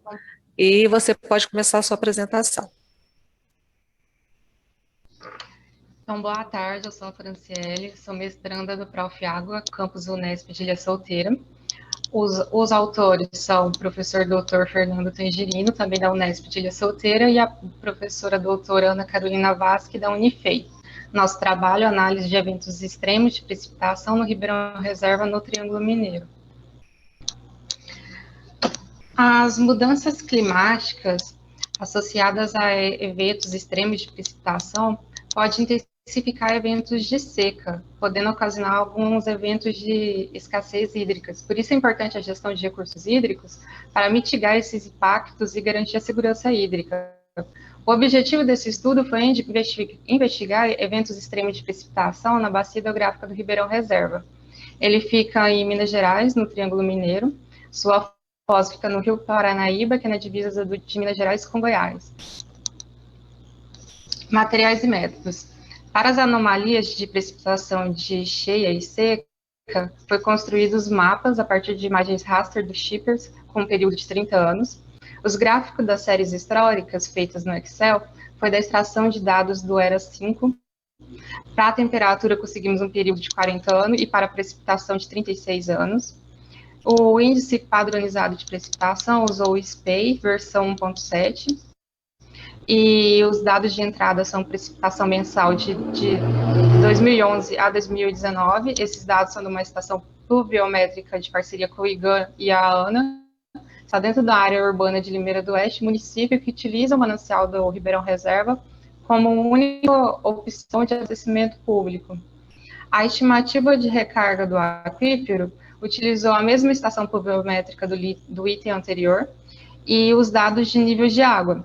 Ao lado dessa estação tem um poço do Sistema Geológico Brasileiro, então é possível conseguir esses dados. E na mesma coordenada nós conseguimos os dados de evapotranspiração pelo SSBOP. Aí utilizamos a planilha francesa SPERE e regra de 3 para estimativa de filtração. Resultados de discussões, anomalia de precipitação. Tivemos que fazer a análise da bacia hidrográfica no geral do Rio Paranaíba, porque senão ficava um pixel muito pequeno para poder analisar só o Ribeirão Reserva. Conseguimos analisar que num período de 30 anos, utilizando os dados do Shippers, nós temos uma anomalia positiva em 2004, que choveu mais 100 milímetros do que os outros 30 anos, em dezembro, e 10 anos depois teve uma anomalia negativa, que choveu entre 8 a 10 milímetros menos em agosto de 2014. A variação de temperatura e precipitação podemos ver na figura 4 que a partir de 2003 teve um declínio grande de precipitação. E na figura 5, no mesmo ano de 2003, houve um aumento grande de temperatura. O índice de precipitação padronizado ele é utilizado para comparar mudanças climáticas no mundo todo. Quando olhamos os dados dos anos estudados, ele confirma as informações anteriores. Em 2004, o período seco, entre fevereiro a novembro, chuvoso em dezembro, em 2014, totalmente seco, e um destaque para 2019, que a maior parte do ano foi inferior a 2, que já indica extrema seca, e está ali muito próximo já a -3, e isso pode dizer que pode ser uma situação já preocupante de escassez hídrica. Para a proporção de recarga do aquífero, nós podemos observar que em 2011, em azul, teve precipitação, mas não teve recarga. Essa recarga só veio em 2013. Em 2015 e 2017 também choveu, e a recarga só veio em 2018 e 2019. Isso ocorre porque a geologia da região, ela tem uma cimentação carbonática que preenche espaço poroso, impedindo a percolação da solução de solventes. Então, demora para ocorrer essa recarga. Conclusão, existe uma tendência de aumento da temperatura nos últimos anos, o qual, associado ao declínio de precipitação, pode aumentar a segurança hídrica da região, pode ameaçar. Mesmo quando ocorrem eventos extremos de precipitação, os grandes volumes pluviométricos em poucas horas, combinados com características geológicas, não facilitam o processo de recarga do reservatório e aquífero, além de causar enchentes e inundações devido ao aumento do escoamento superficial. Por isso, a gestão de recursos hídricos é de suma importância para o desenvolvimento sustentável e para a mitigação e adaptação às mudanças climáticas, de modo a garantir a disponibilidade hídrica em qualidade e quantidade necessária para garantir o atendimento às demandas socioeconômicas. Os agradecimentos, agradeço o Profiágua, a Unesp, a ANA, a CAPES e os professores que contribuíram para o desenvolvimento do trabalho. Obrigada, Franciele, pela sua apresentação. Pessoal da plateia, dos que estão aqui participando dessa sessão, se alguém tiver alguma pergunta para fazer para a Franciele, fique à vontade.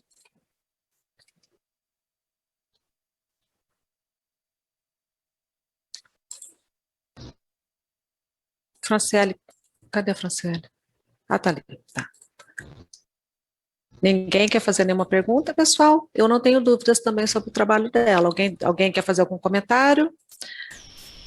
Não havendo comentários, obrigada, Franciele, pela sua apresentação. Vamos para o trabalho da Amanda Cristiane Gonçalves Fernandes, e ela com o artigo Estimativa da Precipitação Média Anual, considerando a variabilidade espaço-temporal, através do uso da regressão linear múltipla no estado da Paraíba. Amanda, se você puder compartilhar sua tela com a gente. E tem que ligar o microfone, tá? Você está muda. Boa tarde. Isso.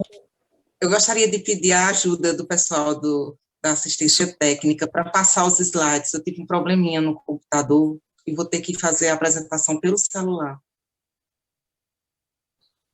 Ok, o suporte já está, isso, já está aqui, então, sua apresentação, Amanda, pode iniciar.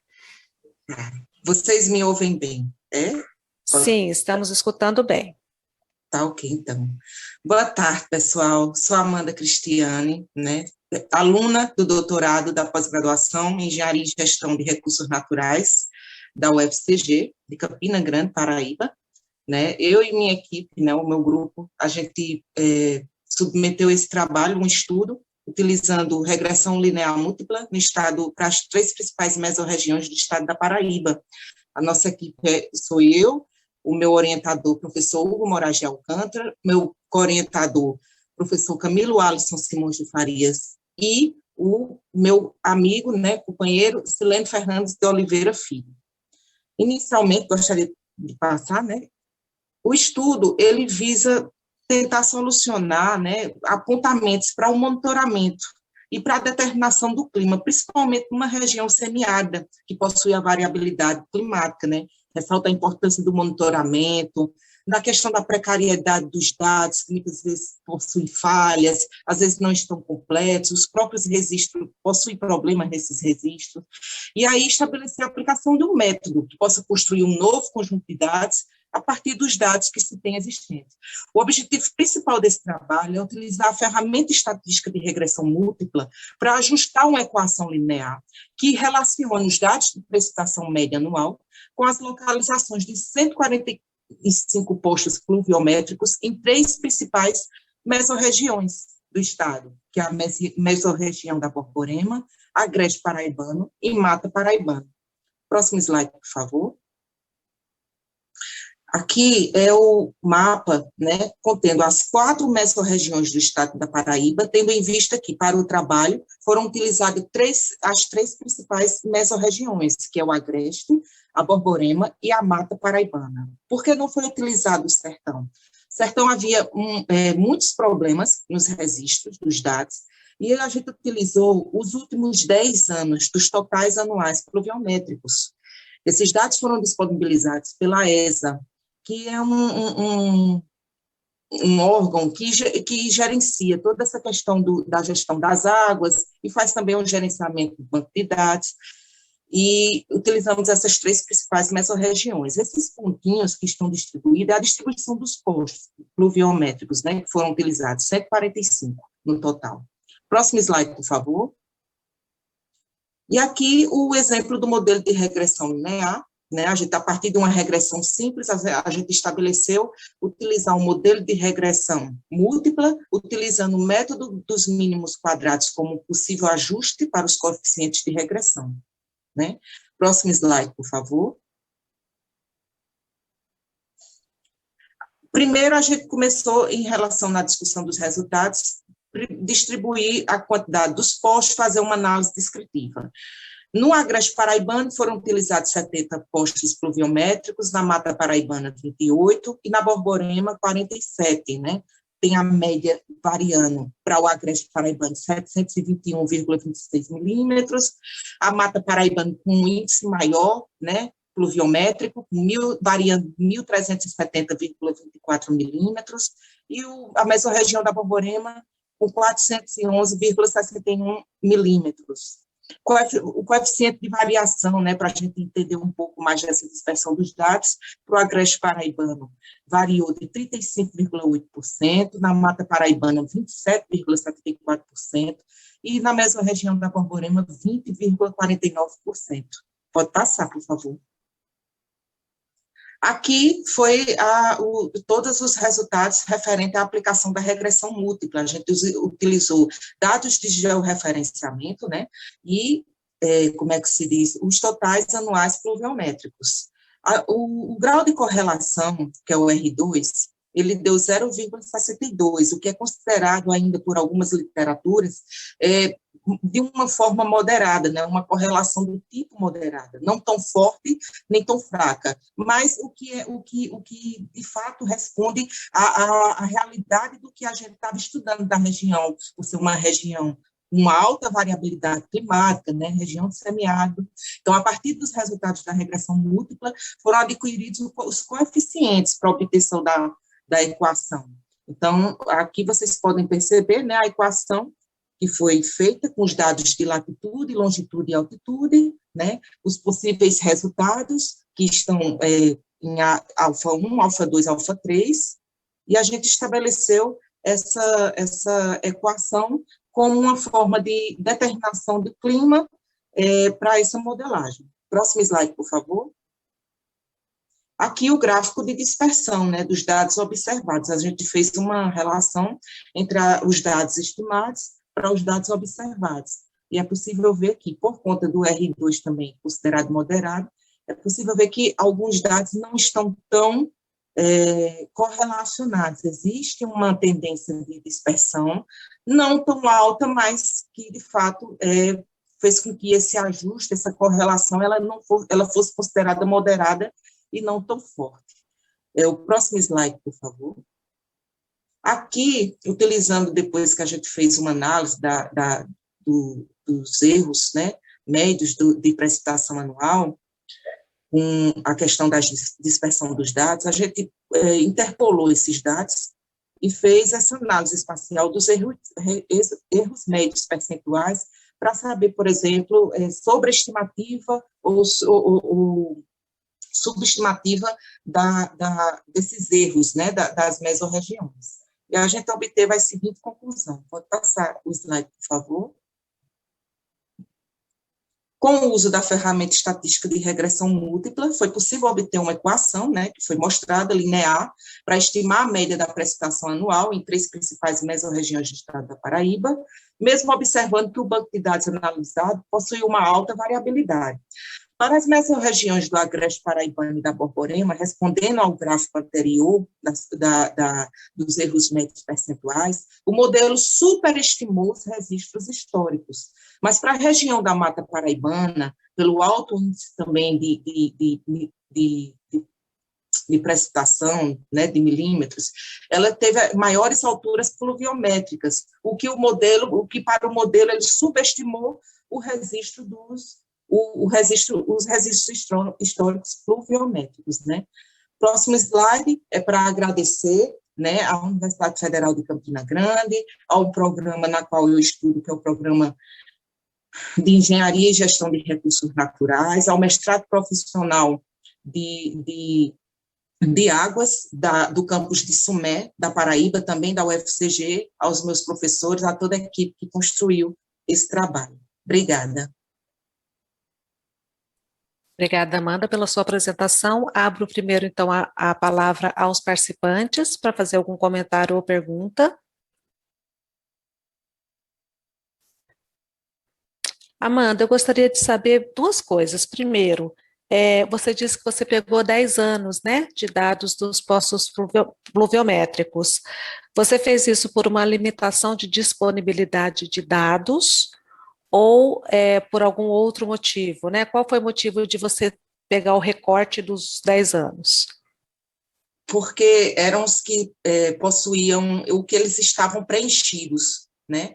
No banco de dados que é disponibilizado pela ESA, tem, por exemplo, se eu quiser uma série histórica de 30 anos, eu vou ter, mas vai ter falhas nesses registros. Então, os últimos 10 anos foi que eu vi que havia um monitoramento melhor, esses dados estavam preenchidos, os que haviam alguma presença de falha, houve preenchimento desses dados, então estava todo fechadinho para que eu pudesse trabalhar utilizando a regressão, a estatística, né? Era melhor de se trabalhar. Estavam preenchidos, havia preenchimento, eles usaram uma técnicazinha de preenchimento, normalmente fazem com redes neurais também, mas foi uma outra técnica que utilizou, estava preenchido esses dados, tanto que eu nem utilizei a mesorregião do sertão, porque realmente tinha muitas falhas nesse pouco espaço de tempo dos últimos 10 anos, né, que é uma questão que eu teria que primeiro trabalhar toda a questão do preenchimento dos dados. Como a gente precisava fazer esse trabalho, a gente focou no que já estava, do que tinha disponível e seguro, assim, dados preenchidos, né, enfim. Sim. Não, o meu questionamento é mais no sentido, assim, de se existe alguma limitação, sabe? De qual seria o mínimo de série temporal que você teria que usar para encontrar uma boa regressão, né? Só isso. A questão aí de você usar 3 mesorregiões, né? Será que não seria... claro que você já fez o trabalho, mas você vai continuar a sua carreira como doutora, né? Então, será que não valeria a pena você fazer por região, já que existe tanta variabilidade entre as precipitações, né? O regime pluviométrico de cada região? Talvez fosse uma continuidade aí, né, da sua pesquisa, fazer as regressões por região, né? Que eu acho que você vai ter equações mais fidedignas, né, ao que realmente acontece na realidade de cada região. Tá certo? Isso. Então, tá bom. Muito obrigada, Amanda, pela sua participação. Nós vamos, então, agora, eu que agradeço, para a apresentação da Edna Lisete Rigueira Castro, com o artigo Efeitos das Mudanças Climáticas na Bacia do Rio Piracicaba. Boa tarde, muito obrigada. Vou compartilhar minha tela. Ok.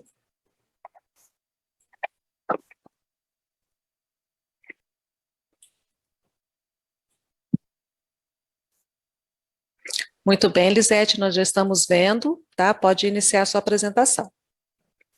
Então, meu trabalho é sobre os efeitos das mudanças climáticas na bacia do rio Piracicaba. As autoras do artigo somos a Maria Mercedes Gamboa, a Daniele Bresciani, e quem fala é Lisete Chigueira.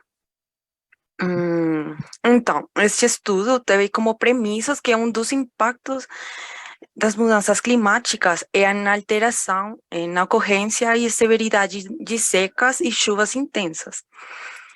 Isso afetando a precipitação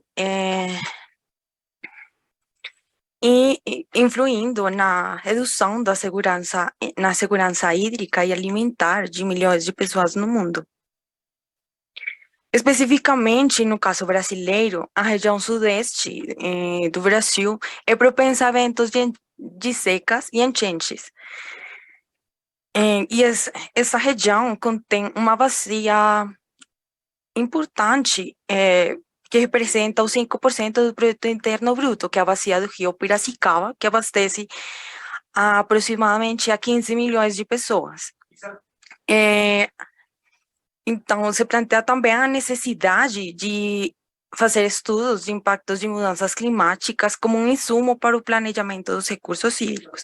Nesse ordem, tem que o objetivo do estudo consistiu em avaliar os impactos futuros a médio e longo prazo na vazão e nas variáveis de precipitação e temperatura decorrentes das mudanças climáticas na bacia do rio Piracicaba. Falando já da metodologia, ela foi dividida em 4 etapas. A primeira foi a modelagem hidrológica para o período histórico. A segunda foi a obtenção de equações adjuntantes do sistema Cantareira. A terceira foi a obtenção das projeções climáticas. E a quarta foram as simulações dos cenários de mudanças climáticas para a primeira parte, que foi a modelagem hidrológica para esse período histórico.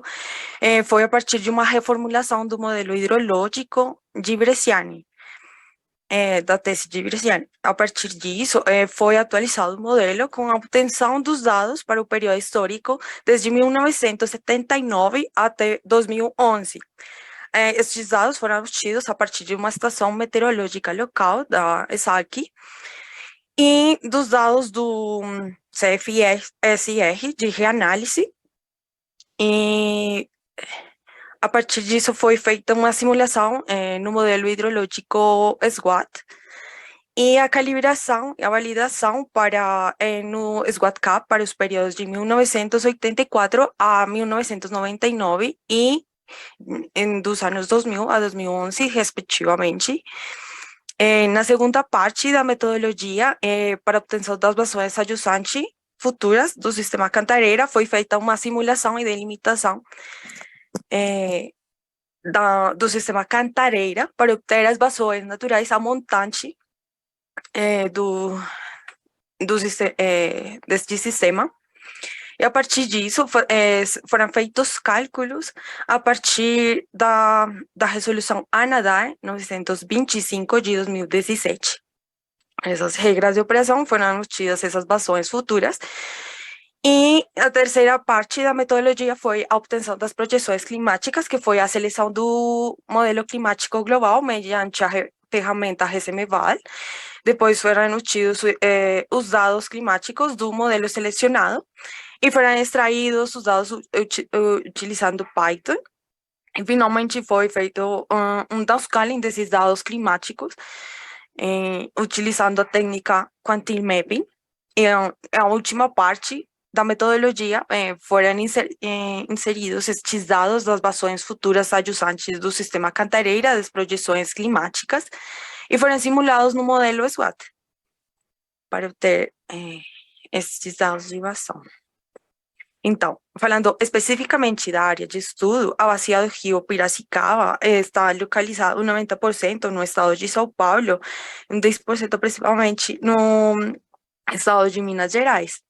Esta bacia tem 12.000 quilômetros quadrados e está subdividida em 5 subbacias.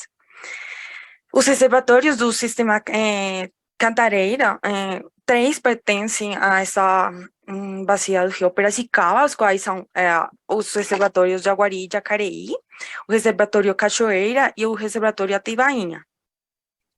Estes foram também obtidas as passões adjuntas para este análise. Já falando especificamente dos cenários futuros das mudanças climáticas que foram tidos em conta nesse estudo, foram 4. Então, foram a combinação dos cenários dos caminhos socioeconômicos, dos CEMIP6, que combinam os caminhos de desenvolvimento socioeconômico e os cenários de força radioativa. A partir desses foram escolhidos estes 2, o cenário intermédio e o cenário pessimista, combinados com os períodos de tempo a médio prazo de 2021 a 2050 e a longo prazo de 2051 a 2080. E as variáveis que foram obtidas do modelo climático global foram a precipitação, a temperatura máxima e mínima, a umidade relativa, a velocidade do vento e a radiação solar. Então, eu nomeei para o cenário CC1, CC2, para o cenário intermédio, a médio e a longo prazo. O CC3, eu chamei para o CC4 também, para o cenário mais pessimista, a médio e longo prazo.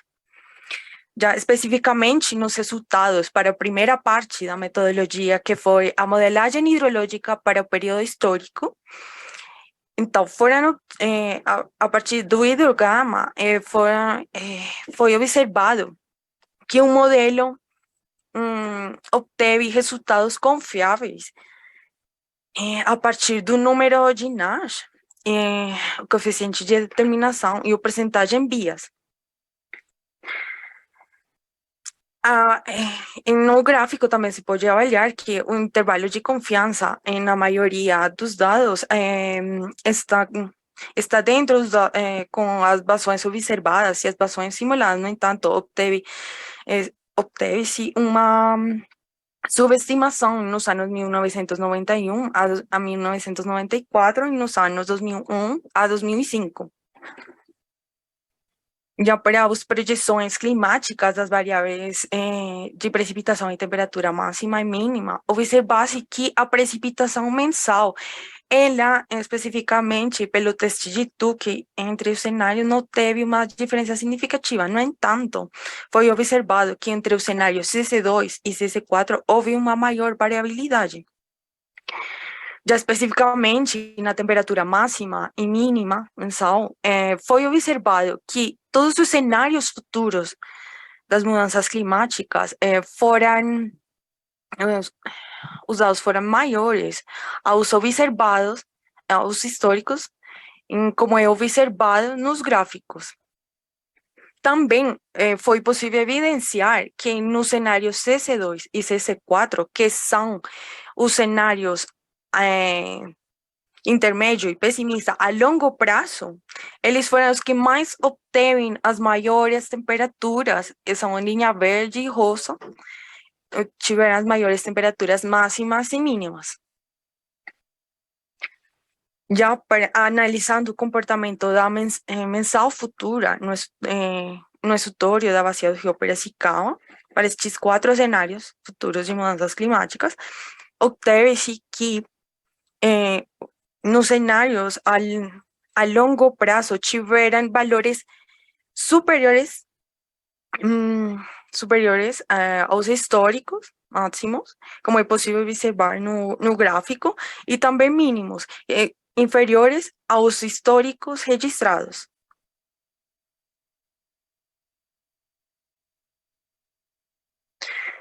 Então, a partir do estudo, foi possível concluir que a vazão na bacia do rio Piracicaba teve uma diminuição entre o 36% e 50% nos valores mínimos e um aumento entre 16% e 72% nos valores máximos, em relação aos valores históricos da vazão. Também foi observado que eram mais evidentes os efeitos das mudanças climáticas a longo prazo.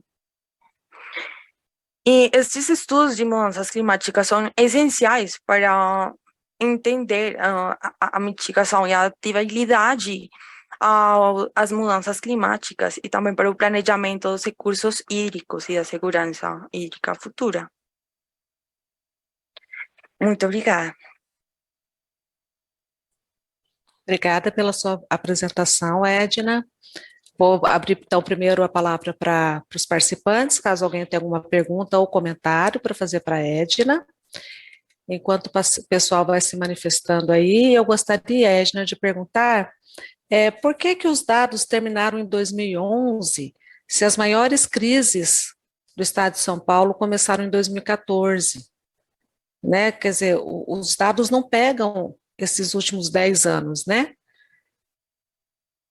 Não tinha dados disponíveis, o que aconteceu, né? Não tinha dados disponíveis, porque foi de 79 a 2011, né? A série histórica que você pegou? Sim, foi até 2011. E, na verdade, foi mais pela disponibilidade dos dados. Como foi escolhidos os dados de análise, eles estavam disponíveis até essa data, e com os dados, sim, os dados disponíveis também, sim, climáticos estavam disponíveis até essa data. Sim. Entendi. Fica meu questionamento, então, porque você não pegou o período mais crítico, né? Que seria de 2014 até agora. Não, foi muito mais a disponibilidade dos dados. Certo. Sim. Você pegou, então, 30 e poucos anos, né? Sim, de dados disponíveis. Sim. Muito bem. Mais algum questionamento, pessoal? Muito bem, agradeço, então, Edna, pela sua apresentação. E vamos, então, para a última apresentação da sessão. Eu que agradeço. Gleise Regina Bertolazzi dos Santos, com o artigo Prospecção de Conteúdos sobre Recursos Hídricos na Educação Profissional. Gleise. Já aparece aí, professora? Sim, não está em tela cheia ainda, mas já está aparecendo. Isso, e pode agora? Colocar. Isso, aí se você puder clicar naquele ocultar que tem ali, ó. Ocultar, isso. Perfeito, Gleise, pode começar a sua apresentação. Tá bom, então. Boa tarde a todos, eu me chamo Gleise, eu sou orientanda do professor Jefferson no programa Prof. Água, mas eu sou orientanda de pós-doutorado. Eu sou a primeira orientanda de pós-doutorado do programa, lá no campus de Ilha Solteira, tá? O meu trabalho, ele fala especificamente sobre educação técnica, que já é uma especialização que eu venho fazendo desde a época do mestrado e doutorado, e nesse momento eu estou fazendo uma investigação sobre a questão dos recursos hídricos nos currículos de educação técnica ou profissional no Brasil. E por que isso? Porque agora, em 2017, nós tivemos a nova lei do ensino médio, a 3.415, que fala sobre a valorização da educação técnica, né, no ensino médio, para melhorar até a questão de qualificação de mão de obra no Brasil e para melhorar a situação de educação dos adolescentes de ensino médio também.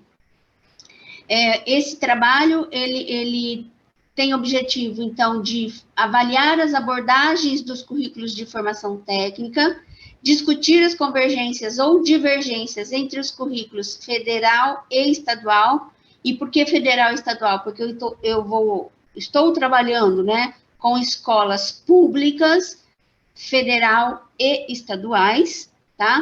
E aí, a federal, a gente tá falando aí dos institutos federais, e da estadual, das escolas vinculadas às secretarias de educação de estado.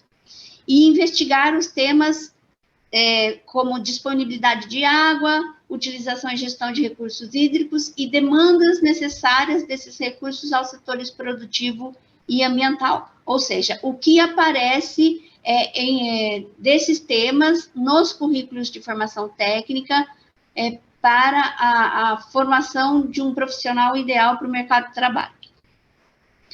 O levantamento, ele foi feito de modo na plataforma, são dados coletados na plataforma MEC-SISTEC, tá? São levantamentos qualitativos e quantitativos. A plataforma me indica todos os dados quantitativos e depois eu faço a análise desses currículos de forma qualitativa. Ou seja, sempre comparando o que se tem nos currículos entre eles, ok? Então, eu trabalho com o número de escolas, número de currículos e depois eu faço a análise dos currículos. Essa análise dos currículos é feita principalmente, então, buscando aqueles temas de investigação. Parcialmente, essa pesquisa ela não está finalizada, parcialmente, o que eu tenho de resultados, são mais quantitativos no caso.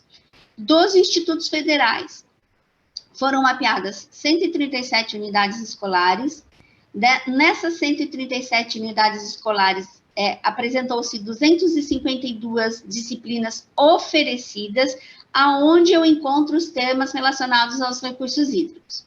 Os cursos técnicos investigados são esses que estão na tabela 1, e o número de escolas ofertantes também presentes na tabela 1. Lembrando que são escolas dos institutos federais, ok? Isso do Brasil inteiro, tá? O que eu já pude avaliar em termos quantitativos que esses dados me trazem. Os cursos de mineração, petróleo e gás, portos e transporte aquaviário não apresentam nenhuma disciplina ligada a recursos hídricos. Muito estranho na minha concepção, na minha análise. A carga total dos cursos variam entre 916 e 2.460 horas. As horas-aulas das disciplinas variam de 40 a 50 minutos. Os cursos variam de 3 a 5 semestres. E a presença das disciplinas, então, relacionadas aos recursos hídricos dentro da carga horária total do curso é muito baixa, não ultrapassa 7%, ok? Lembrando que esses cursos que eu estou investigando também são cursos de formação técnica muito rápidos, são os chamados na modalidade concomitante ou subsequente. São aqueles que são feitos, são cursados, né? O aluno vai cursar após ter cursado o ensino médio regular. O que eu já encontrei, então, nessas 252 disciplinas oferecidas nesse montante de escolas, ou de currículos, né, melhor, dos currículos analisados, foram esses temas que estão aí na figura 1, tá? São grupos de disciplinas relacionadas aos recursos hídricos. Então, a gente pode observar que o que mais aparece é irrigação e drenagem. E se a gente for fazer a relação com os cursos, a gente percebe que o curso de agropecuária é o curso onde eu tenho um número maior de escolas ofertantes. E dentro desse currículo, a disciplina de irrigação e drenagem aparece com muita força, tá? Então, eu tenho essa distribuição dos assuntos relacionados aos recursos hídricos dentro desses currículos, desses cursos investigados aí, que são agricultura, agroecologia, agropecuária, aquicultura, cafeicultura, controle ambiental, energias renováveis, florestas, fruticultura, geologia, meio ambiente, mineração, pesca, petróleo e gás, portos, recursos pesqueiros, saneamento, sistema de energia renovável e transporte aquaviário. São cursos que são dos eixos tecnológicos de recursos naturais, infraestrutura, e que tem uma ligação muito forte com a questão dos recursos hídricos. Das escolas estaduais, eu encontrei no sistema SISTEC 70 escolas estaduais, 70 unidades, né, escolares, dentro de 19 unidades federativas. Os cursos são basicamente os mesmos, mas eu não consegui até agora analisar os currículos, porque o contato com as escolas estaduais, com as secretarias de educação, ele é um pouco mais dificultado, tá?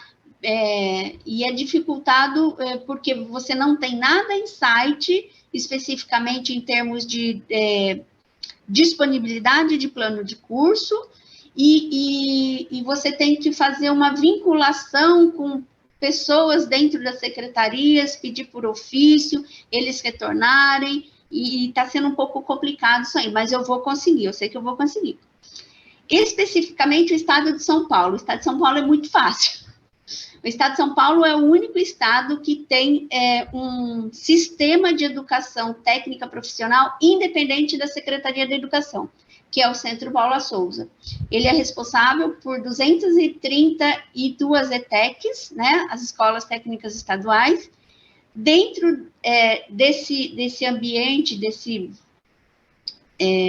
panorama do Estado de São Paulo, do Centro Paula Souza no Estado de São Paulo, os cursos que ele administra, que ele oferta, são os cursos de agropecuária, agroecologia, cafeicultura, florestas, meio ambiente, mineração e portos. E as disciplinas técnicas, né, que aparecem nesses cursos, são essas disponibilizadas na tabela 3. E as horas-aulas disponíveis para cada disciplina também estão na tabela, mas também não ultrapassam 8% da carga horária total do curso, certo? Na figura 2, aqui embaixo, nós temos a demanda dos dados de 2020, dos cursos apresentados, o número de escolas e o número de alunos que frequentavam o curso em 2020, que eram matriculados nesses cursos.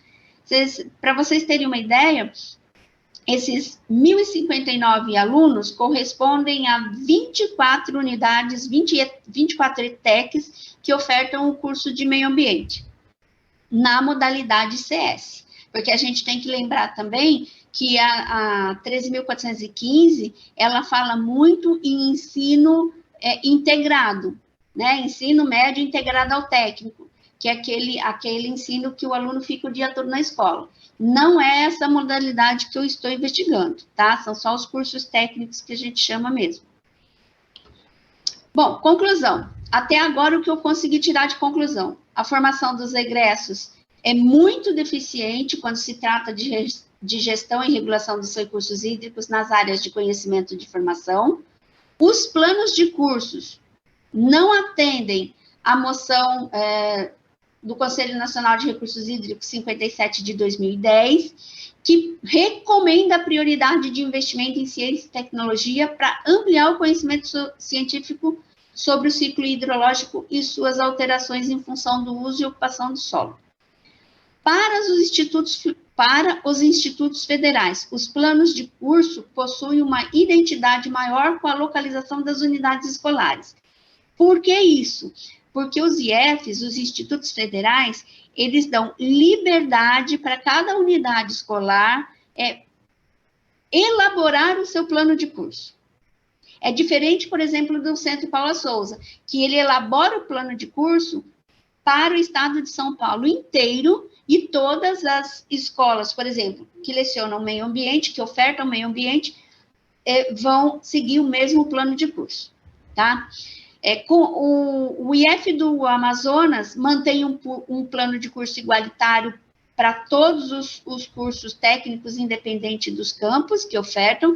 Então, o agropecuária do IF do Amazonas, ele vai ser o mesmo para todos os campos, bem parecido com o Centro Paula Souza, né, aqui em São Paulo, que é o que eu acabei de falar. E no momento, a pesquisa se encaminha para obtenção e análise qualitativa dos currículos e planos de curso junto às secretarias de educação, que eu já falei para vocês que é um pouco mais complicado. Eu quero agradecer à CAPES, ao programa Prof. Água, e muito obrigada pela atenção. Obrigada, Cleice, pela sua apresentação.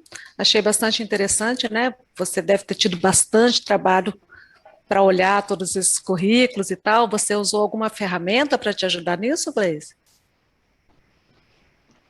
Alguma ferramenta como? Eu preciso de acesso a quem cuida dos planos de cursos das secretarias de educação. Porque não, eles não quando você... Mas você conseguiu acesso aos documentos? Não, são esses documentos de secretarias de educação que não são acessíveis. Por exemplo, os institutos federais são mais acessíveis. Tá? Eu consigo tudo pelos sites dos institutos. Pelo do site, Centro, tá. o do Centro Paula Souza eu consigo porque eu trabalho no grupo de formulação de currículos do Centro Paula Souza. Entendi. Então fica bem mais fácil. Mas as demandas das escolas estaduais para análise está sendo muito complicado porque eu não consigo abertura de portas nas secretarias de educação. Entendi. Entendeu? O acesso aos dados, né? Acesso aos planos de curso.